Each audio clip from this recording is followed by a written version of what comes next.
వెళ్తున్నాం గాయ్. నేను చిట్ మధ్యలో ఒక ఊరు ఉంది, వెళ్ళిపోతున్నాం.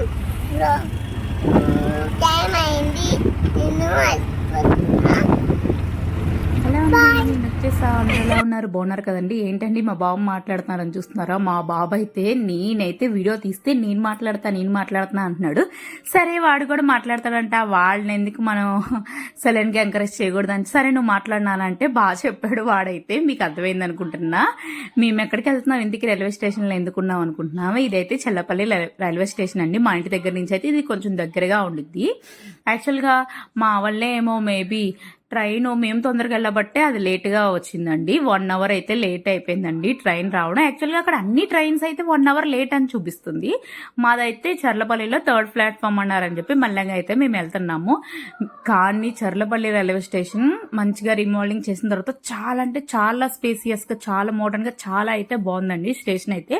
నెక్స్ట్ మేమైతే వెళ్ళాము. ఇంకా టైం ఉందని చెప్పి ఇంకా అక్కడ కూర్చున్నాం. ఇంకా పిల్లలతో తెలిసిందేగా, చూసారా వాళ్ళు అటు ఇటు ఆ సూట్ కేసుని ఎక్కడ పాడు చేస్తారన్న భయం ఎక్కువైపోయింది. ఇంకా ట్రైన్ అయితే వచ్చేసింది, ఇంకా ఎక్కేసాము. యాక్చువల్గా అక్కడ నేను వీడియో తీయాల్సింది, అక్కడ బాగా తోసుకుంటున్నారండి. ఇంకా ఎక్కేది మనం ఏముంది, రిజర్వేషన్ చేసుకుందైనా ఎవరు ముందు వెళ్ళాలన్నట్టుగా తోసుకుంటున్నారు. మేమైతే ట్రైన్ ఎక్కేసాము. ఇంకా ట్రైన్ అయితే స్టార్ట్ అయిపోయింది. మా పిల్లలు మీకు తెలిసిందేగా, పిల్లలు అన్నాక ఫస్ట్ విండో సీట్ కావాలంటారు. అక్కడైతే మాకు ఫ్యామిలీ పరిచయం అయింది. వాళ్ళకి కూడా 2 పాపలండి. వాళ్ళు చాలా బాగా మాట్లాడారు, చాలా మంచిగా మాట్లాడారు. వాళ్ళు కావలి వెళ్తున్నారు. అగోండి వాళ్ళిద్దరు పిల్లలు, మా ముగ్గురు పిల్లలతో అయితే చిట్ చేస్తున్నారు, చూసారుగా. నెక్స్ట్ అయితే ఇగోండి బ్యారేజ్. యాక్చువల్గా మేము ఎక్కడికి వెళ్తున్నాము, ట్రైన్లో వెళ్తున్నాం అయితే మీకు చెప్పలేదు కదా. యాక్చువల్గా మా పెద్దనాన్న గారు చనిపోయారండి. తనని పెద్ద కార్యం చేస్తున్నారని చెప్తే వెళ్ళాము. నేను తను చనిపోయినప్పుడు అయితే వెళ్ళలేకపోయాను, కొంచెం ఫీవరిష్గా ఉందని చెప్పి నేను వెళ్ళాం. మా హస్బెండ్ వెళ్ళారు. అయితే మరి బాగోదు కదండి, ఫస్ట్ అయితే మనం పరిచయం చేసుకొని రావాలి కదా, మన బంధువులు కదండి. అందుకని నేనైతే వెళ్ళి అయితే మేము పరిచయం ముందు రోజు అయితే వెళ్ళి మేము తననైతే కనిపించి వచ్చేసి నెక్స్ట్ డే కూడా అయితే కార్యక్రమానికి వెళ్ళాను. చూడండి మన కృష్ణమ్మ బ్యారేజ్ ఎంత అయితే భలే ఉండిద్ది. అదేంటో నాకు విజయవాడ, మాదైతే విజయవాడ అండి, మా హస్బెండ్ వాళ్ళది తెనాలి.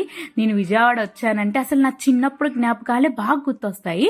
కృష్ణానది చూడంగానే మా చిన్నప్పుడు మా నాన్నగారు వాళ్ళు మాలేసుకున్నప్పుడు కానీ, ఏమైనా శివరాత్రి ఇలా కార్తీక మాసం ఫెస్టివల్ అప్పుడైతే కంపల్సరిగా మేము కృష్ణానదిలో ఖచ్చితంగా స్నానం చేసి అక్కడ దీపం మొదలైతే వచ్చేవాళ్ళం. ఇప్పుడైతే పంపులు అవి పెట్టేశారండి. ఇంకో పంపులో స్నానం చేయాల్సి వస్తుంది అంటున్నారు. కొంచెం పక్కకి వెళ్తే అయితే ఇంకోటి ఫ్రెష్ గా వాటర్ వస్తుంది. అక్కడైతే కొంచెం జారుతుంది కాబట్టి భవానీలు ఇంకా పెద్దవాళ్ళని మగవాళ్ళని అయితే అక్కడ అలౌట్ చేస్తున్నారు. యాక్చువల్గా ఇటు సైడ్ అయితే ఇంకా అక్కడ ఇంకా వదలలేదండి వాటర్. ఇగోండి మన దుర్గమ్మ సన్నది అయితే వచ్చేస్తుంది. కొండ చూస్తున్నారు కదా ఎలా ఉందో అసలు అమ్మవారిది. ఇంకా యాక్చువల్గా ఆ రోజు సండే అండి. సండే రోజు అమ్మవారికి ఇప్పుడు ఆషాఢ మాసం కదండి, సారి తీసుకెళ్తారు మేళ తాళాలతో. వాళ్ళు స్వీట్లు అన్ని దేవుడికి కావాల్సిన సమర్పించిన చీర, జాకెట్, పువ్వులు, ఆ గాజులు అన్ని తీసుకెళ్తున్నారు. ఇదిగోండి అమ్మవారిదండి. ఇదంతా లోపల ఫస్ట్ మసీదు ఉండిద్ది. లోపల నుంచి ఇప్పుడైతే మార్చారు కదండి, లిఫ్ట్ లో నుంచి వెళ్ళాలి. ఇక అమ్మవారి టెంపుల్.